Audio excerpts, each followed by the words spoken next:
ini gimana Bang datang ke persidangan Nikita Mirzani dengan agenda saksi dari Reza Gladys seperti apa sih Bang? Ya, kami selaku tim kuasa hukum dari Dr. Oki, ya, hari ini sebenarnya ingin bisa berjumpa dengan kuasa hukumnya RG. Kenapa? Karena memang selama ini kami sudah mengamati, ya, sudah melihat sering sekali yang namanya Julianus ini memojokkan atau membangun opini publik. Klien kami seolah-olah adalah seorang sindikat, yang dimana sindikat itu adalah satu predikat yang sangat-sangat negatif, sangat dapat mencemarkan atau merusak nama baik klien kami Dr. Oki yang belum pernah tersangkut urusan hukum, apalagi ada putusan hukum dia sebagai terpidana. Maka tadi kami selaku tim kuasa hukum pengen, ya, berjumpa secara profesional yang seharusnya kalau seorang pengacara berbicara, apalagi di hadapan teman-teman media, dia harusnya bisa menunjukkan bukti. Kalau dia bilang Dr. Oki adalah seorang sindikat, dia harus bisa menunjukkan bukti. Apakah ada putusan hukum yang inkrah, apakah ada laporan polisi, apakah klien kami menjadi tersangka, ya. Bahkan di persidangan, ya, kawan kami Nikita Mirzani saja Dr. Oki tidak menjadi terdakwa. Artinya dia sudah membangun opini menjelekkan klien kami tanpa dasar. Kami perlu ingatkan bahwa kita sesama advokat itu tidak kebal hukum. Ketika dia menyampaikan ke hadapan publik dan tidak bisa, ya, membuktikan, maka akan ada upaya hukum dari pihak kami. Bang Nahak menambahin. Ya, teman-teman semua, bahwa hari ini sebenarnya kita lihat sangat ramai, ya. Karena hari ini puncaknya pemeriksaan namanya saksi korban. Dan kehadiran saksi korban itu menunjukkan bahwa dia harus bisa simetris antara keterangan dia dan juga keterangan dan alat bukti yang lain. Saya dari awal saya sampaikan bahwa Nikita itu bisa bebas kalau keterangan dia sebagai saksi tidak sejalan dengan alat bukti, tidak sejalan dengan saksi-saksi yang lain. Karena kalau bicara tentang pidana, bicara tentang alat bukti. Alat bukti ada 5, keterangan saksi, petunjuk, surat. Kita juga ada keterangan dari para terdakwa, keterangan ahli. Nah, kalau itu tidak simetris, memang Nikita menjadi wajar untuk dibebaskan. Ini Nikita belum bersalah loh. Posisi dia itu masih terdakwa, tapi belum dinyatakan bersalah sebelum ada putusan pengadilan yang inkrah. Karena kalau ada putusan pengadilan Nikita bersalah, udah pasti ada upaya hukum banding dan seterusnya. Nah, saya di sini tadi Bang Suno sudah sampaikan bahwa ada seorang advokat rekan kita berperilaku, berstatement seolah-olah dia lebih dari polisi, menyuruh polisi untuk tersangkakan orang.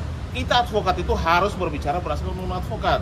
Kalau advokat itu adalah memberikan nasihat hukum yang baik dan benar kepada klien, bukan memerintah, mengintervensi aparat penegak hukum lain seperti pihak kepolisian. Yang kedua lagi, sudah menebarkan fitnah. Dugaan kami adalah memberikan keterangan bohong kepada publik bahwa klien kami ini adalah seorang sindikat. Kata sindikat itu adalah kejahatan besar. Makanya kami minta hari ini kami datang nih. Maunya biar ketemu sama dia, kita mau ada preskon bareng nih atau duduk bersama kita diskusi bareng. Bahasa sindikat itu dia harus cabut, dia harus minta maaf. Kalau tidak, pasti kami akan ambil upaya hukum. Karena kata sindikat itu adalah kejahatan besar. Pernah nggak klien kami si Dr. Oki dilaporkan atau jadi tersangka atau jadi terdakwa? Dia kan belum pernah. Lalu kata sindikat itu berasal dari mana? Makanya sebenarnya kami datang minta klarifikasi yang bersangkutan. Kalau memang kata itu tidak ada dan dia salah ucap, sebagai advokat lebih baik gentleman, dia minta maaf. Kalau enggak, kalau dia tidak datang ke kantor kami yang datang ke kantornya dia. Supaya kami mau konfirmasi kepada yang bersangkutan, kenapa dia bicara tentang sindikat kepada klien kami Dr. Oki. Dia harus bertanggungjawabkan itu, ya. Bang, tadi Reza Gladys juga pada saat memberikan kesaksian dia menyebut Dr. Oki adalah orang pertama yang memberikan nomor mail dan akhirnya berujung dugaan ya. pemerasan. Sekarang pertanyaan saya, ya, memberikan, emang klien saya ujuk-ujuk memberikan gitu kepada DRG? Kan tentunya atas permintaan, ya, atas permintaan. Jadi ya kita sama-sama tahulah si korban mengaku diperas, tapi kok si korban yang intens istilahnya minta nomor telepon dari klien kami. Untuk apa? Dan yang perlu digarisbawahi dalam peristiwa kasus ini, kalau ya tidak ada apa-apa, untuk apa menghubungi kita, untuk apa mengeluarkan uang sejumlah 4 miliar tuh untuk apa? Ada apa? 4 miliar duit yang sangat besar loh. Ya. Bukan uang yang untuk berkenalan atau uang untuk apa. Ini ada apa? 4 miliar itu duit besar loh. Ya. Orang mau menyerahkan 4 miliar kepada seseorang, ada apa? Ada ketakutan apa? Harusnya sekali lagi, kalau memang tidak ada kesalahan, tidak ada urusan, tidak ada masalah, ngapain mesti kasih Nikita 4 miliar buat apa? Emang Nikita tuh siapa harus dikasih 4 miliar? Pertanyaannya, ada apa sampai orang bersedia mengeluarkan 4 miliar ya untuk menyerahkan atau memberikan ke Nikita? Untuk apa? Ada apa? Gitu. Nah, satu lagi saya mau sampaikan kepada rekan advokat juga, ya, tim kuasa hukumnya DRG yang kemarin saya lihat rame di seliweran di media menyatakan bahwa ini sidang harus segera, cepat dan diestafet 1 minggu, ya, minta 3 kali sidang. Emang dia siapa? Ya, pertanyaan saya, emang Anda siapa? Nyuruh-nyuruh jaksa atau nyuruh pengadilan untuk kasus ini ya disidangkan seminggu 3 kali. Emang Anda siapa? Emang Anda pikir Anda banyak duit bisa atur-atur gitu? Atur-atur pengadilan? Ya, ingat, ada azas peradilan bahwa persidangan itu harus yang sesederhana dan ekonomis. Lah kalau sekarang seminggu disuruh pengadilan harus sidang Nikita misalnya Senin, terus nanti misalnya Rabu, terus nanti Jumat, itu pakai duitnya siapa? Terus apa urgensinya? Gitu loh, ya.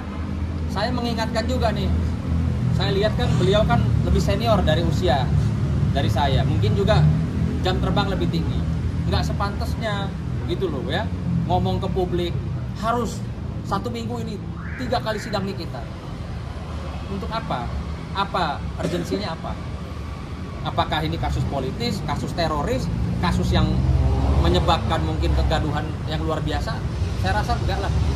Jadi tolong sekali lagi saya mengingatkan, saya ini junior mengingatkan kepada senior, tolonglah sudah stop memberikan statement-statement yang bisa dikatakan tidak baik gitu loh. Tidak baik, tidak benar. Ngapain nyuruh-nyuruh jaksa, nyuruh-nyuruh hakim untuk segera sidang seminggu 3 kali? Untuk apa? Bang, tapi kan ada di dakwaan itu juga ada pernyataan Bang Seni Dr. Oki mengatakan kepada DRG coba